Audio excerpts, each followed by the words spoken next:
बोल सियावर रामचंद्र भगवान।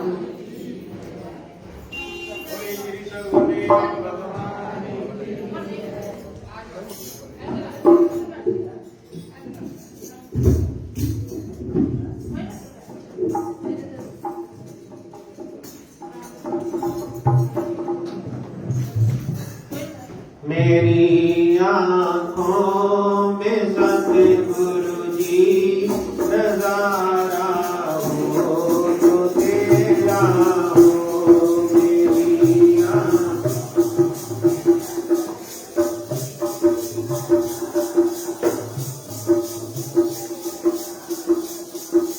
सहारे और क्या जाऊँ सहारा हो तो तेरा हो सहारे।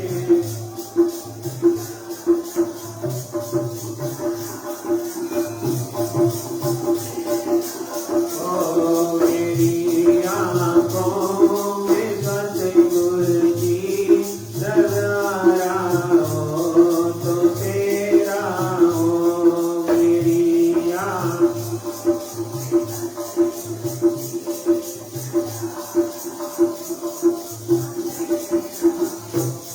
तेरी उल्फत में सतगुरु जी बहुत आनंद पाया है। तेरी उल्फत में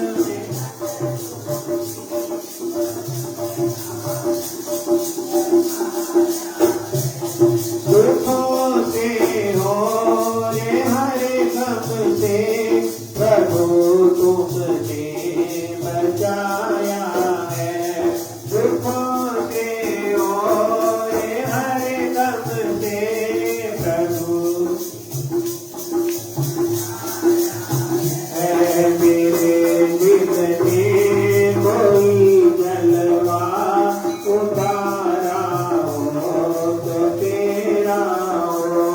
मेरे दिल में कोई जलवा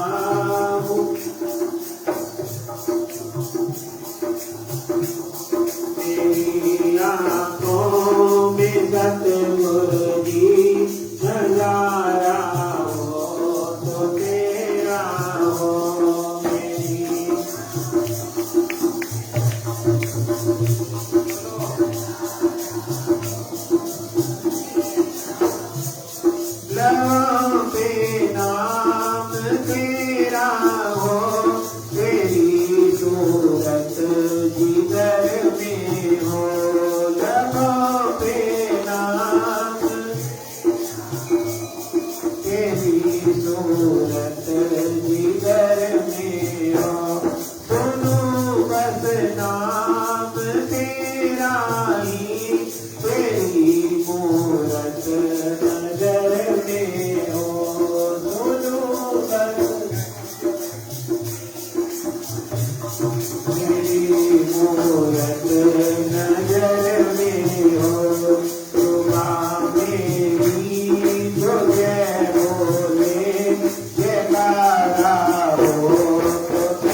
दास की तनी न चरणों से जुदा करना है।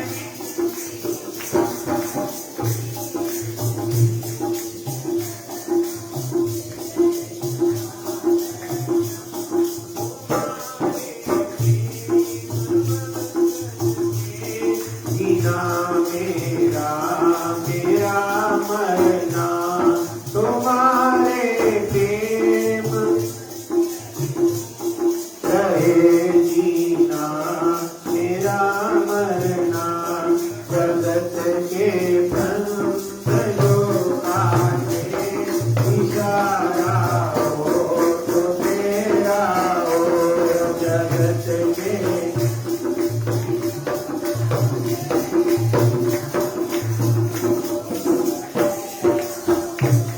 मेरी आँखों में सतगुर की नजारा हो तो तेरा हो।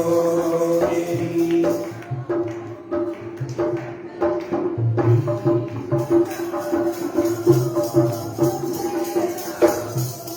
तारे ओर ना जाऊं सितारे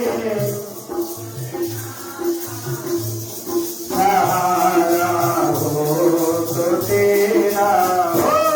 मेरी आँखों में सतगुर की नजारा हो तो तेरा हो। मेरी आँखों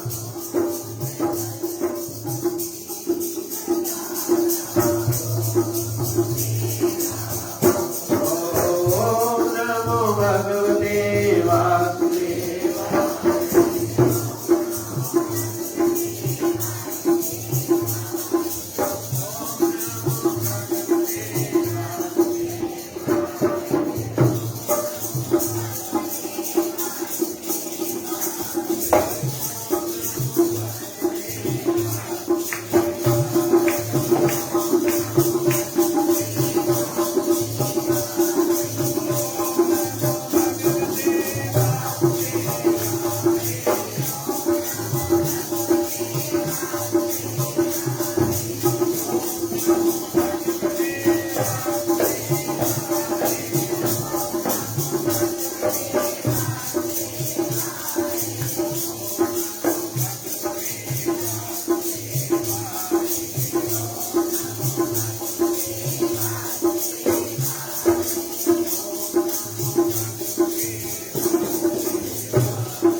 नारायण भगवान हरि हरि ओम ओम ओम ओम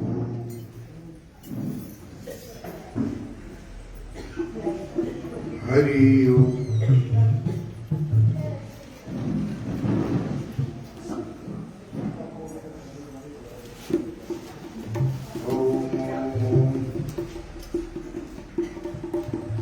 हरि ओम हरि ओम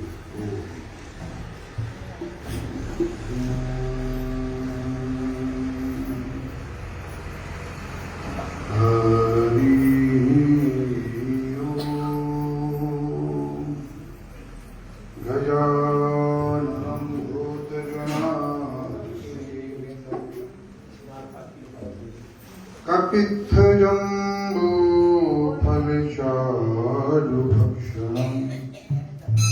उमासुतं शोकनाश कालिकम् नमामि विघ्नेश्वर पादपङ्कजम् श्रीरामचन्द्र चरणं मनसा स्मरामि श्रीरामचन्द्र चरणं वचसा गृह्णामि श्रीरामचन्द्र चरणं शिरसा नमामि श्रीरामचन्द्र चरणं शरणं प्रपद्ये राम रामेति रामेति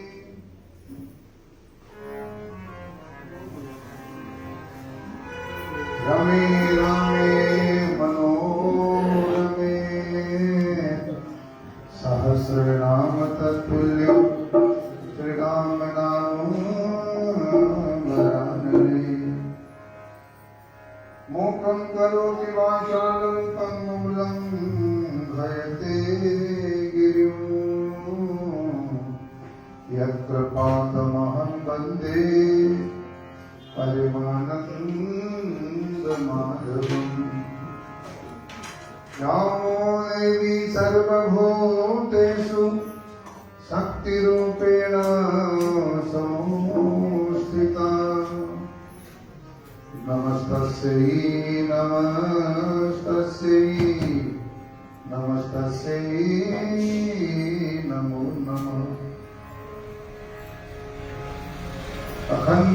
अखण्डमण्डलाकारं व्याप्तं येन चराचरम् तत्पदं दर्शितं येन तस्मै श्री गुरुवे नमः अञ्जनानन्दनो वीरं नान्यतीशोकनाशनो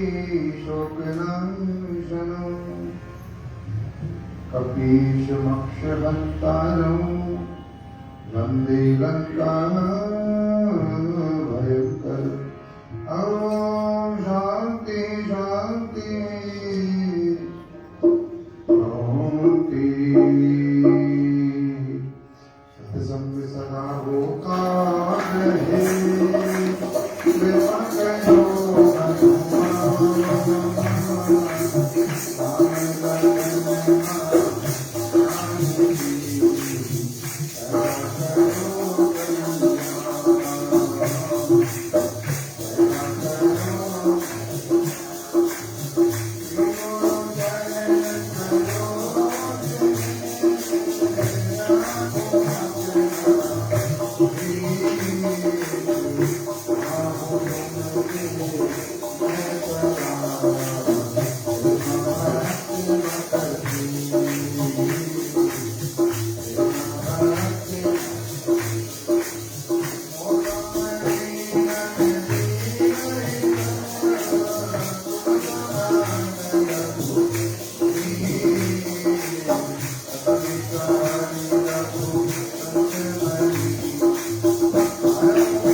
खड़ा है मुख मोड़ के, क्यों खड़ा है मुख मोड़ के।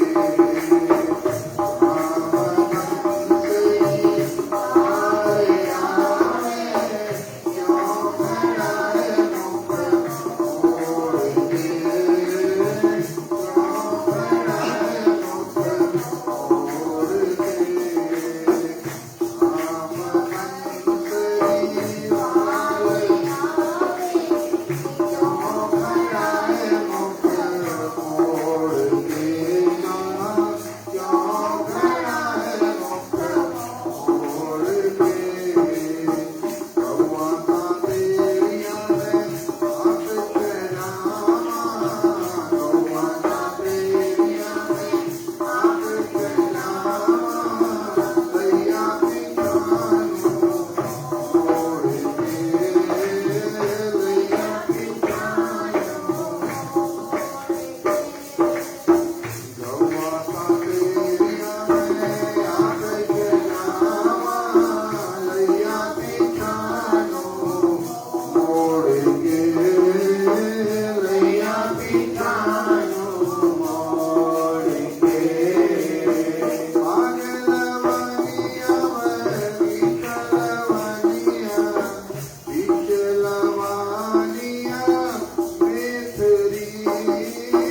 पागलवनिया वही कलवनिया, पिछलवनिया मेथरी।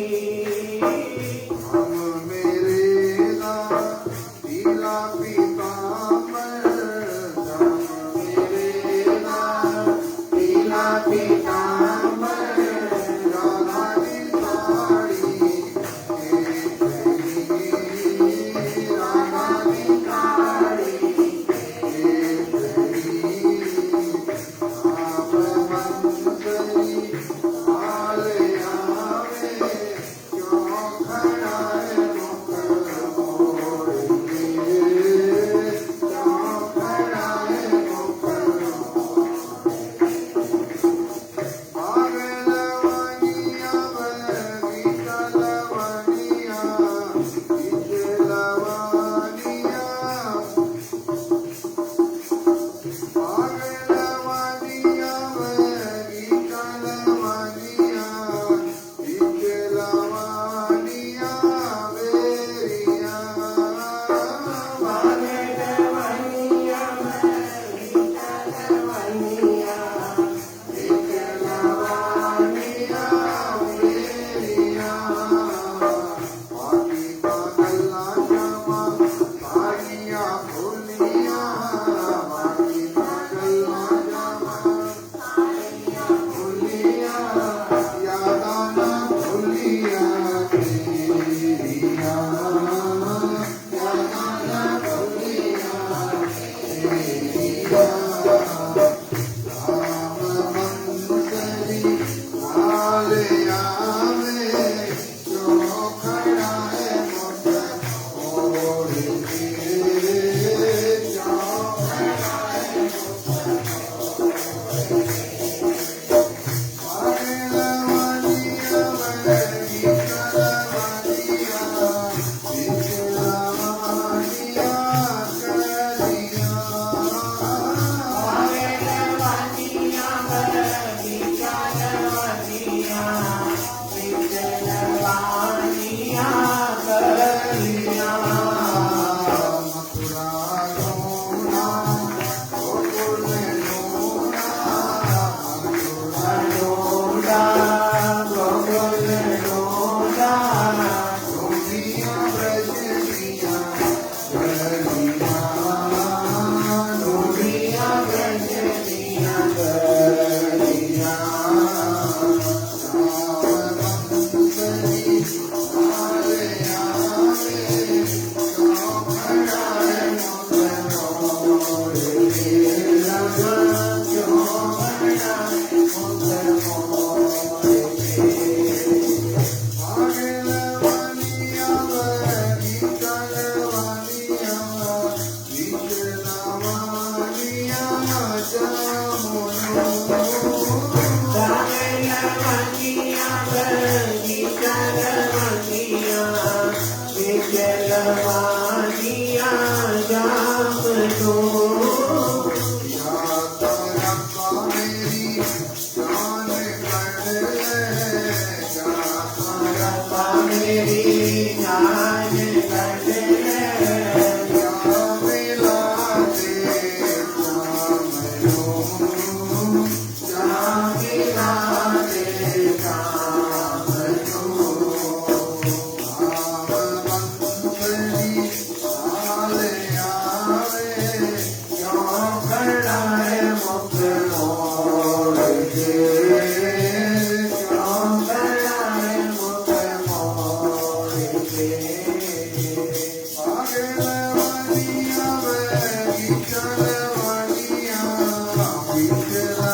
Hare कोई जीव बंदाए खिलौने विच हंसदा कोई जीव बंद ऐसे झोले विच हंसदा दिन रात रोवे मेरे खुशी जिथे बसदा दिन रात रोवे मेरे खुशी जिथे बसदा दिल वाले दुख जाके संत अखे बोलदा दिल वाले दुख जाके संत अखे बोलदा बड़े के तराजू विच सचो सच्चे तोलदा बड़े के तराजू विच सचो सच्चे तोलदा बड़े के तराजू विच सचो सच्चे तोलदा बड़े के तराजू विच सचो सच्चे तोलदा संत कहंदे छड़ इस मिट्टी दे खिलौने नूं संत कहंदे छड़ इस मिट्टी दे खिलौने नूं मार मार चक्कर 84 विच आने नूं मार मार चक्कर 84 विच आने नूं मार मार चक्कर 84 विच आने नूं मार मार चक्कर 84 विच आने नूं संत कहंदे बचने बड़े अनमोल ना संत कहंदे बचने बड़े अनमोल ना बड़े के तराजू विच सचो सच्चे तोलदा बड़े के तराजू विच सचो सच्चे तोलदा मिट्टी के खिलौने विच राम परा बोलदा मिट्टी के खिलौने विच राम परा बोलदा बड़े के तराजू विच सचो सच्चे तोलदा बड़े के तराजू विच सचो सच्चे तोलदा ओम नमो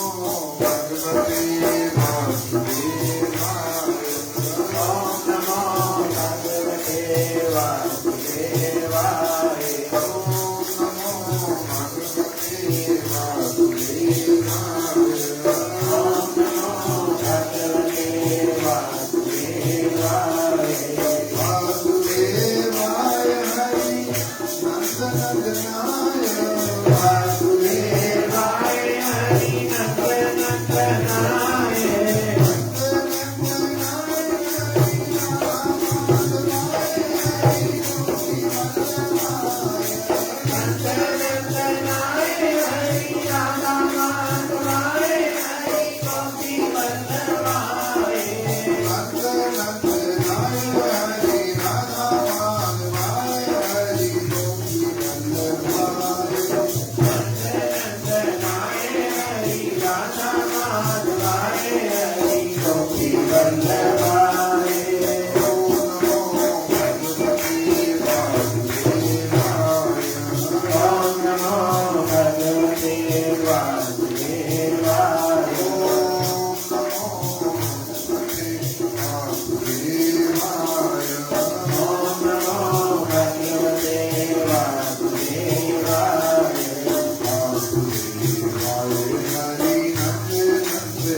जगते हर हर महादेव शंभो काशी विश्वनाथ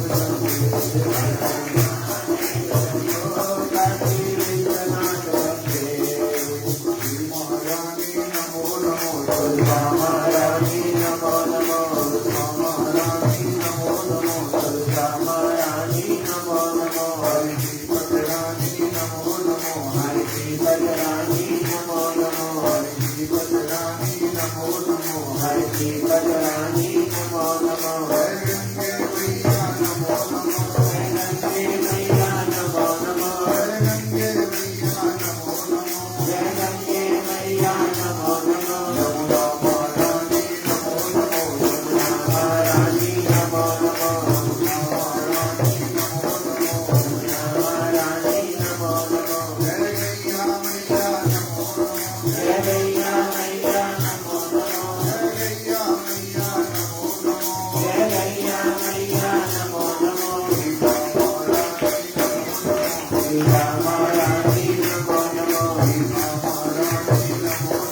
सीता महारानी नमो नमो सीता महारानी नमो नमो दुर्गा महारानी नमो नमो हरि की पटरानी नमो नमो हरे की बजरानी नमो नमो धर्म का प्राणियों में विश्व का कैया मैया की गीता महारानी की तुलसा महारानी की राम भवन की कार्तिक मास महात्म की जय कराए वीर बजरंगी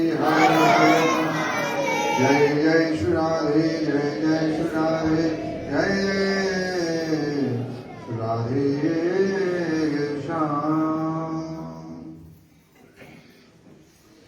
गुरुदेव भगवान के युगल चरणों में नमन।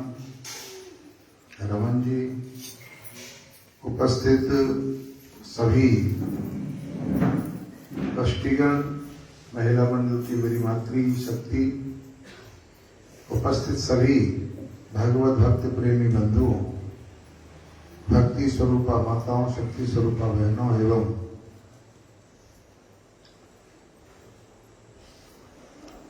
प्रभु के इस महात्म्य का आनंद लेने के लिए उपस्थित सभी भक्तवृंद, पावन पवित्र कार्तिक का महीना चल रहा है और आज पवित्र एकादशी नहीं, कल एकादशी, आज दशमी तिथि है और नारद जी ब्रह्मा जी से पूछते हैं, पृथ्वी राजा नारद जी से पूछते हैं, सौनक आदि ऋषि सूत जी से पूछते हैं। ये महात्मा नारायण से ही चला आ रहा है। भगवान नारायण का स्मरण हुआ, मनन हुआ, उनके माध्यम से ब्रह्मा जी को महात्मा प्राप्त हुआ, ब्रह्मा जी से नारद जी को प्राप्त हुआ, व्यास जी को प्राप्त हुआ, नारद जी से व्यास जी को प्राप्त हुआ, व्यास जी से सूत जी को प्राप्त हुआ और नारद जी से ही पृथु नाम के राजा को यह श्रवण करने का मौका मिला और सूत जी से 88,000 ऋषियों को कार्तिक मास महात्मा का आनंद लेने का मौका मिला और 88,000 ऋषियों ने इस महात्म्य का इतना प्रचार कर दिया कि आज कार्तिक मास महात्म्य घर घर में गाया जाता है, घर घर में पढ़ा जाता है, सुना जाता है। नारद जी पूछते हैं कि भगवान, गृहस्थ आश्रम श्रेष्ठ माना गया है, गृहस्थ आश्रम की विशेषता बताओ कि श्रेष्ठ क्यों है। ब्रह्मा जी बोले, ध्यान से सुनो,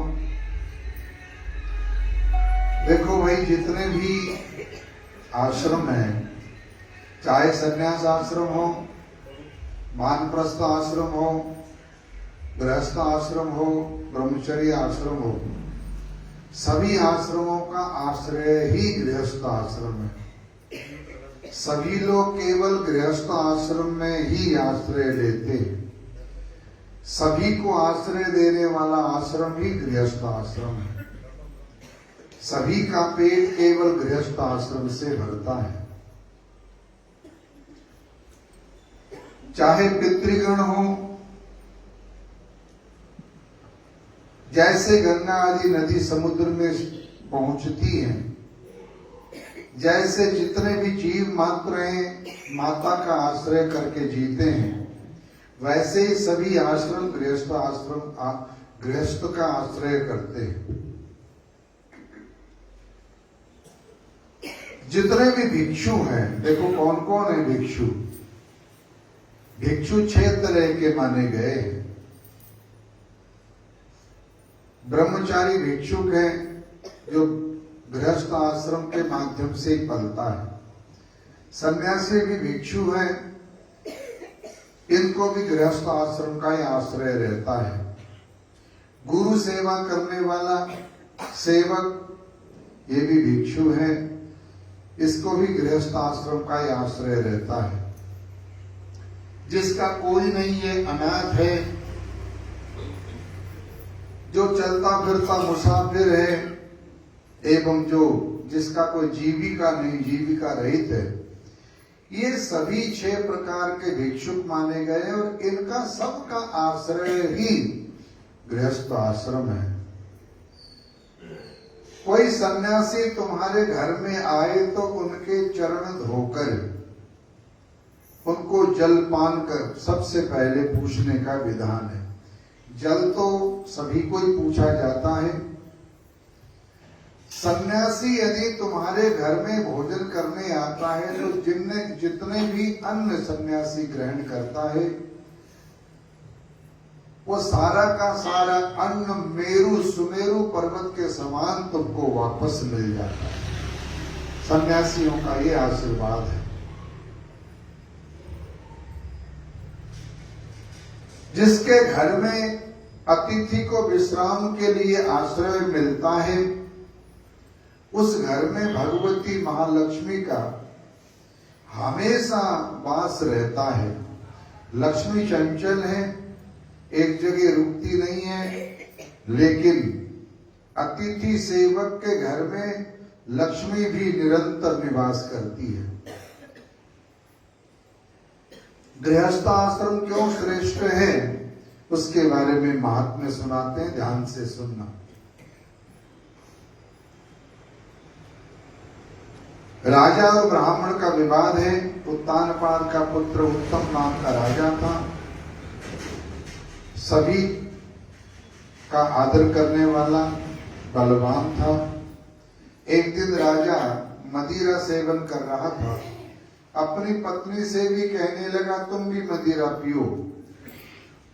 नशे में धुत राजा पत्नी से कहता है तुम भी मदिरा पान करो।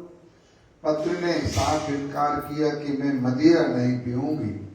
स्वामी आप पति हैं, आपकी आज्ञा का पालन करना मेरा धर्म है, लेकिन मदिरा पान करने की जो आज्ञा है वो मैं नहीं स्वीकार कर सकती। इनकार कर दिया। द्वारपाल को बुलाकर कहा कि इस दुष्टा को इसी समय ले जाकर के घोर जंगल में छोड़ के आओ। द्वारपाल श्रोताओं जंगल में छोड़ आया। उत्तम ने कोई दूसरा विवाह भी नहीं किया, प्रजा का पालन करता रहा। एक दिन एक दुखी ब्राह्मण आकर के राजा के सामने कहने लगा कि मेरी स्त्री को कोई हरण करके ले गया है, राजन तुम कहीं से भी खोज के ले आओ। राजा कहने लगा मैं जानता नहीं कौन ले गया, किधर है, कैसे ढूंढूं। ब्राह्मण कहने लगा राजन सोते समय मेरी स्त्री को रात को कोई चुपचाप उठा करके ले गया। राजन तुम हमारी कमाई का 6वां अंश लेते हो, टैक्स लेते हो, इसलिए सबका रक्षण करना तुम्हारा परम कर्तव्य है। अरे रात को तो सभी लोगों ने निश्चिंत होकर सोना होता ही है, राजा ने कहा मैंने तुम्हारी पत्नी को देखा नहीं, कैसी थी, किस स्वभाव की थी।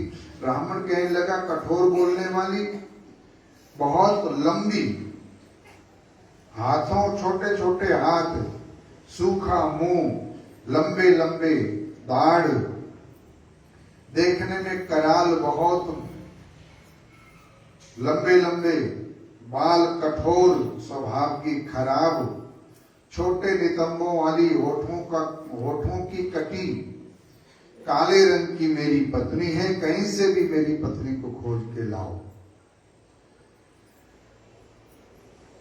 राजा कहने लगा ऐसी स्त्री से तुमको क्या लेना है, हम किसी दूसरी स्त्री के साथ तुम्हारा विवाह कर देते हैं जो कल्याण करने वाली होगी। ऐसी स्त्री दुख देने वाली होती है, छोड़ देनी चाहिए। ब्राह्मण कहने लगा राजन, वेद का ऐसा कहना है कि स्त्री का रक्षण करना चाहिए, क्योंकि जिस स्त्री से आत्मा रूप पुत्र की प्राप्ति होती है उस स्त्री के रक्षण करने से आत्मा का रक्षण होता है। यदि उसका रक्षण नहीं करते हैं तो वर्ण संकर संतान उत्पन्न होती है जो कुल को नष्ट करने वाली होती है, सबको नरक में डालती है। इसलिए धर्म की नित्य क्रिया की हानि होती है, उससे हमारा सर्वनाश हो जाता है। राजा सब समान युक्त रथ में सवार हुआ, ब्राह्मण को साथ में लेकर के वन में तपस्वियों के आश्रम में गए। तपस्वियों ने आज राजा को अर्घ्य नहीं दिया। राजा ने देखा कि मुनि लोग कोई मेरा आदर नहीं कर रहे हैं। ऐसे ही पूछ लिया मुनि ने, कैसे आए हो, क्या देखते हो, क्या खोजने आए हो? हम तुमको पहचानते हैं, तुम उत्तानपाद के पुत्र उत्तम हो। राजा ने कहा कि हे महात्मन, ये ब्राह्मण के घर से किसी के द्वारा स्त्री हरी गई है, उसको ढूंढने आए हैं। हम आपके पास आए, आपने ना अर्घ्य दिया, ना आपने कोई आदर मान, कोई सत्कार, क्या कारण है?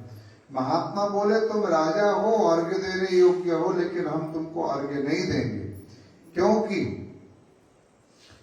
तुमने निर्दोष स्त्री का परित्याग कर दिया है। स्त्री का ऐसा धर्म है कि कैसा भी पति हो वे उसके अनुकूल रहे। पति का भी धर्म है कि चाहे जैसी स्त्री हो वे उसका पालन करना चाहिए। जिस जगह में स्त्रियों की पूजा होती है वहां देवता वरदान देते हैं। जिस जगह स्त्रियों का अनादर होता है वहां कोई देवता फल नहीं देते। इस कारण सत्कार करने लायक उत्सव में वस्त्र आभूषण करके कल्याण के वास्ते स्त्रियों का सदा आदर करना चाहिए। जिस जगह स्त्री से पति प्रसन्न रहता है या पति से स्त्री प्रसन्न रहती है उस जगह निश्चय करके कल्याण होता है। राजा को बड़ा संकोच हुआ। आप भूत भविष्य वर्तमान सब बताने वाले हो महाराज, आप बताओ ये ब्राह्मण की पत्नी को कौन हर के ले गया? ब्राह्मणों ने कहा अत्रि का लड़का बलाक नाम का राक्षस उसका हरण करके ले गया है। उत्पला नाम के वन में देखोगे तो वो मिल जाएगी। राजा गया, देखा तो जैसे ब्राह्मण ने कहा था वैसी स्त्री जंगल में मिल गई। पूछा तुम यहाँ क्यों आई हो? वो कहने लगी कि मैं वनवासी अतिरात्र नाम ब्राह्मण की कन्या हूं, विशाल के पुत्र की स्त्री हूं। माता भाई इन करके रहित मकान में सो रही। दुरात्मा बलाक नाम के राक्षस से मैं हरी गई। राजन मेरी रक्षा करो। राजा ने पूछा राक्षस है कहां? स्त्री ने कहा लेके तो मेरे को आया, लेकिन मेरे साथ ऐसा कोई व्यवहार नहीं करता जिससे मेरा पतिव्रत धर्म भ्रष्ट हो जाए। राजा ने राक्षस का आह्वान किया, राक्षस मिल गया। राजन आप मेरे मालिक हो, मैं तुम्हारा दास हूं। ये निशाचर आपके क्या आज्ञा का पालन करे, क्या सेवा करे। राजा ने कहा कि निशाचर, तुम ब्राह्मण की स्त्री को क्यों लाए हो? यदि औरत बनाने के लिए लाए हो तो भी कहो, खाने के लिए लाए हो तो भी कहो। राक्षस कहने लगा, पूर्व जन्म के किए अपराध के कारण हम राक्षस बने हैं। अब इस जन्म में हम कोई अपराध नहीं करते, लेकिन ये ब्राह्मण लोगों का यज्ञ कराता है, बड़े बड़े यज्ञ करता है, और यज्ञ करने से हमें कोई भाग नहीं मिलता। ये ऋत्विक ब्राह्मण है। ब्राह्मण को दुखी करने के लिए इस स्त्री का हरण किया, क्योंकि स्त्री के बिना कोई यज्ञ करने के योग्य नहीं होता। राजा बहुत व्याकुल हुआ, सोचने लगा कि इस माध्यम से मेरा ये ब्राह्मण मेरी निंदा कर रहा है, राक्षस मेरी निंदा कर रहा है। मुनि लोग भी मुनि लोगों ने भी कहा कि अर्घ्य योग्य नहीं हो। ऐसा राजा विचार करते हुए राक्षस राजा के सामने हाथ जोड़कर बोलता है कि राजन प्रसन्न हो। राजा ने कहा, इसी वक्त ब्राह्मण की स्त्री को तुम छोड़ के आओ। जब हम तुमको स्मरण करें तो हमारे पास आना। राजा की बात सुनकर वो राक्षस ब्राह्मण की स्त्री को ब्राह्मण के घर में छोड़ के आया। ब्राह्मण और स्त्री बड़ी प्रसन्नता से रहने लगे। दोबारा से वो राजा मुनि के स्थान में आश्रम में गया, मुनि को प्रणाम किया, सब हाल कहा।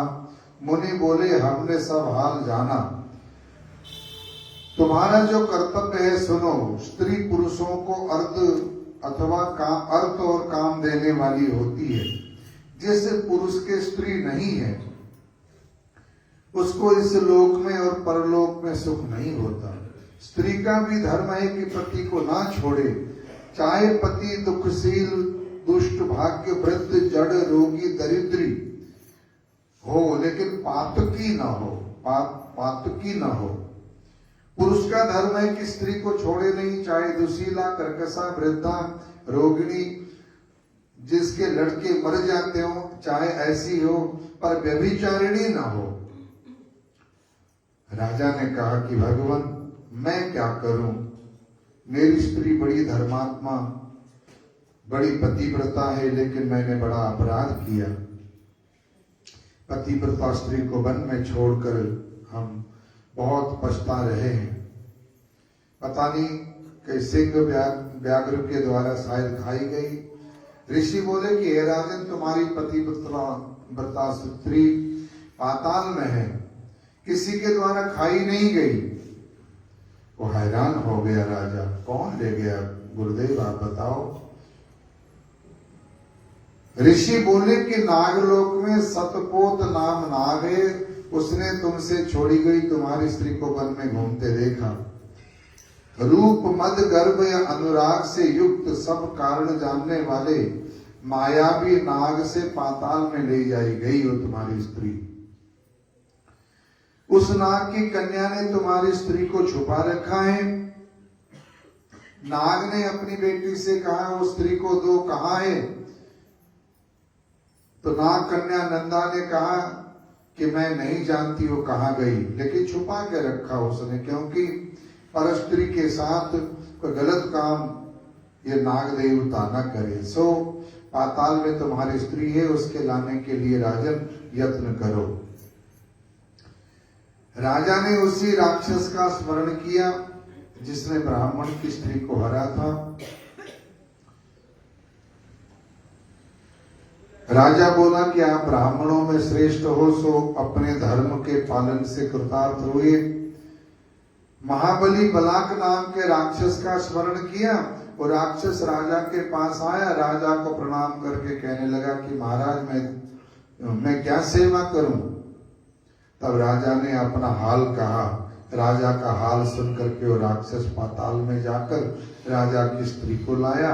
राजा की स्त्री राजा से परम आनंदित होकर बार बार कहने लगी कि हे महाराज प्रसन्न होइए।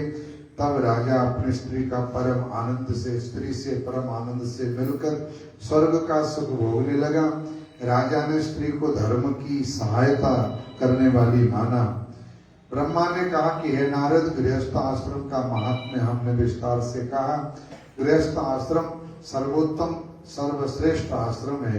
इस आश्रम का जो विधिवत पालन करता है उसके सभी बिगड़े काम अपने आप सुधर जाते हैं। आज का जो प्रसाद है, फलों का प्रसाद, श्रीमती सरोज छावड़ा जी, श्री प्रदीप छावड़ा जी, श्रीमती मोनिका छावड़ा जी, समस्त छावड़ा परिवार की तरफ से वितरण हो रहा है। जिस मनोकामना और भावना को लेकर छावड़ा परिवार ने, सरोज जी ने और परिवार ने प्रसाद वितरण किया, उनकी हर इच्छा पूर्ण करें परमात्मा। लड्डुओं का, मिष्ठान्न का जो प्रसाद वितरण हो रहा है वो श्री सुमन मोंगा जी और श्रीमती उषा मोंगा जी फरीदकोट वालों की तरफ से वितरण हो रहा है।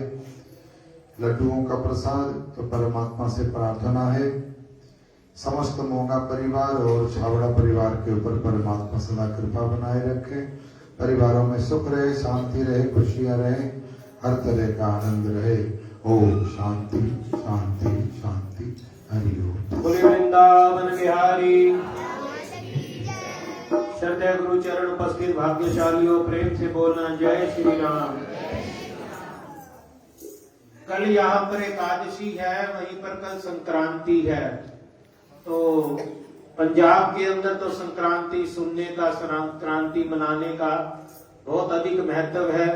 तो ये हमारे लिए सौभाग्य है कि पूज्य महाराज श्री जी यहाँ पर विद्यमान हैं। तो आप सभी से प्रार्थना, आप भी आए, औरों को भी प्रेरित करके लाएं। कल कार्तिक कथा के समय महाराज श्री जी महीने का नाम सुनाएंगे और उसके बाद भी महाराज श्री जी गद्दी पर विराजमान होते हैं। जो भी आएगा 10 बजे तक महीने का नाम श्रवण करेगा। तो आप सभी से प्रार्थना कि इस बात का ध्यान रखें। इसी प्रकार आप लोग आते रहे। पंडित जी कहाँ गए? वो लड्डुओं का प्रसाद वहां बांट दो जाते जातों को, और फलों का प्रसाद यहाँ रख दो।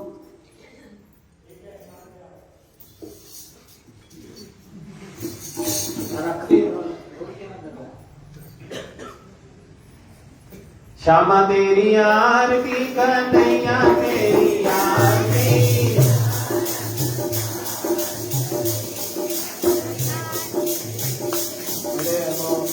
मंडे तिलक विराजे गले में।